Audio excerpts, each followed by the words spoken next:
欢迎来听好说。本周的更新，我自己等不到周末了，实在是绷不住了，不吐不快。要忍到周末，我怕把自个儿憋出个好歹。我在某个网站上看到这么一个问题：中国是禁枪好还是不禁枪好？不夸张地说，我都看呆了。你要是问吃巧克力味的屎好还是吃屎味的巧克力好，那咱们要忍着恶心好好的纠结一番。可是你要是问吃巧克力好还是吃屎好，那我完全不想回答了，只能怀疑这个问题它意义何在？这是需要正常人类回答的问题吗？然后我就发现，还真有人天真的认为，只要我有枪就能保护自己了呀，就不怕坏人了呀。好，咱们今天呢都不聊美国的大型枪击案了，咱们就单纯的来聊聊这个枪支自卫有多么的天真浪漫。首先，你以为你是好人，你是良民，你就包里边放着枪，遇到了坏人再拿出来自卫，没毛病是吧？那你有没有听说过这么一句话：只有千日做贼的，没有千日防贼的？为什么呢？因为做贼不用一天24小时，一年365天的做贼，人家该休息休息，该做贼做贼。但是你要是一心防贼，那就在一天24小时的防，一年365天的防。让咱们996上个班，我们都得靠摸鱼才能混下去，谁能做到时刻准备着坏人的到来呢？你走在街头，坏人冲出来，枪口直接对着你，客气点的让你把钱掏出来，不客气的直接先给你一枪，然后从你的身上把钱掏出来，请问你怎么防备？你怎么准备在匪徒的枪口之下拿出自己的枪，然后子弹上膛，然后举手瞄准？还是说你准备走在街上的时候就跟玩吃鸡游戏似的，手里拿着上着膛的枪，360度观察敌情呢？咱们且不说这些想象中的情景，我就直接拿今天的头版头条来跟你说。一打开 iPad 新闻 Top Stories， 两个，真是巧了，一个是来自 ABC 新闻，一个是来自华盛顿邮报，全都是关于枪击案的。那我们呢就用这两个新闻来分析一下，看普通人如何持枪自卫。第一个新闻，两个青少年，一个16岁，一个17岁，在阿拉巴马一个生日派对上持枪扫射，当场死了4个，伤了32个。来，你研究下普通人怎么持枪自卫。别人来参加生日派对是带着礼物，你过来手举着 AR-15。别人在派对上谈笑风生，你警惕的目光四处扫射。等到歹徒一来，别人要么受伤倒地，要么尖叫狂奔，你呢持枪跟人对射。警察来了一看，哟，现场3个持枪歹徒，怎么办？打。随后法医从你身上取出子弹41颗，其中40颗来自警察。请问你这是参加生日派对，还是人家请的免费保镖？而且是那种倒贴的钱还要倒贴命的。再看第二个新闻啊，就是昨天的事儿，发生在我们大德州。一群啦啦队队员练习完之后准备回家，要搭朋友的车，结果一拉车门发现，上错车了。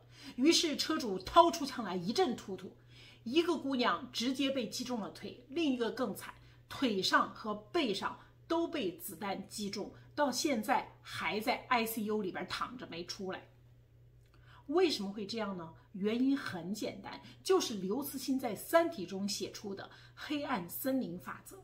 在默认所有人都有枪的情况下，每个人都如同惊弓之鸟，一有风吹草动，理性选择就是先下手为强，后下手遭殃。毕竟我先下手有可能要去见法官，但是我后下手有可能去见法医呀。是你怎么选？这是典型的你剁你也麻呀。而美国这种人人持枪的状态，应该说比黑暗森林还要可怕。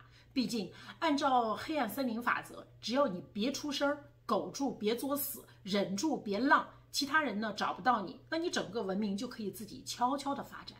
但是美国这个黑暗森林法则更可怕，因为你不吱声也不一定安全。我们是人，是人就会犯错，而任何一个微小的错误都有可能触发黑暗森林法则。比如上周四，在密苏里州有一个16岁的男孩子去朋友家接人，因为路不熟走错门了，上去按门铃，以为开门的会是亲戚，结果呢是枪子儿。那个房子的主人看到陌生人上门，根据黑暗森林法则，先给砰砰2枪。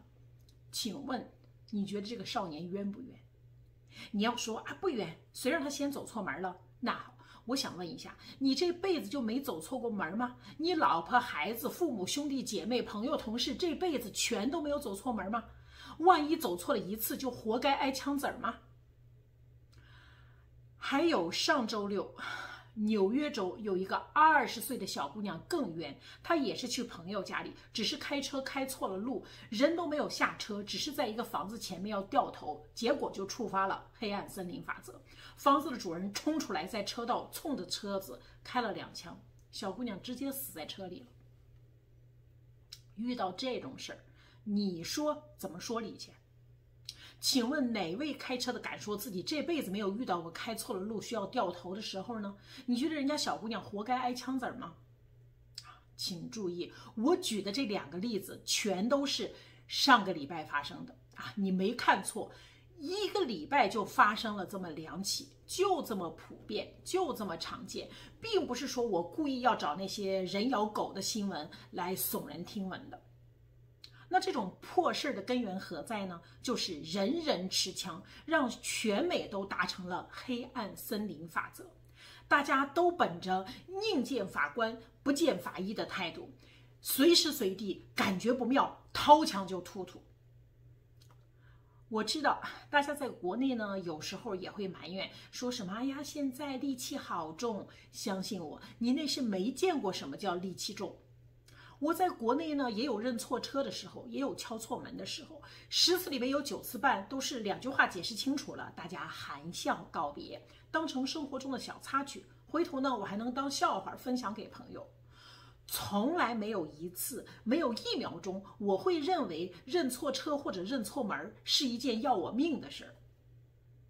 如果说全人类都是生活在森林里，那么中国人那简直就是生活在童话故事中的大森林里，一群天真活泼的小朋友，每天吵吵闹闹，打打嚷嚷。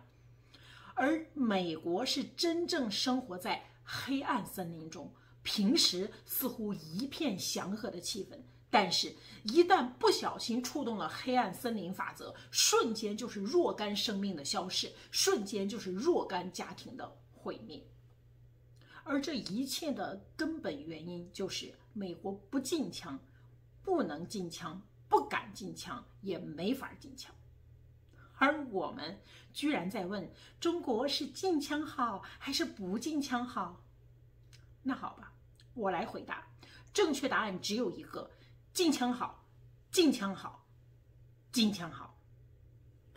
今天的节目就是这样，需要文字版的亲，请自取。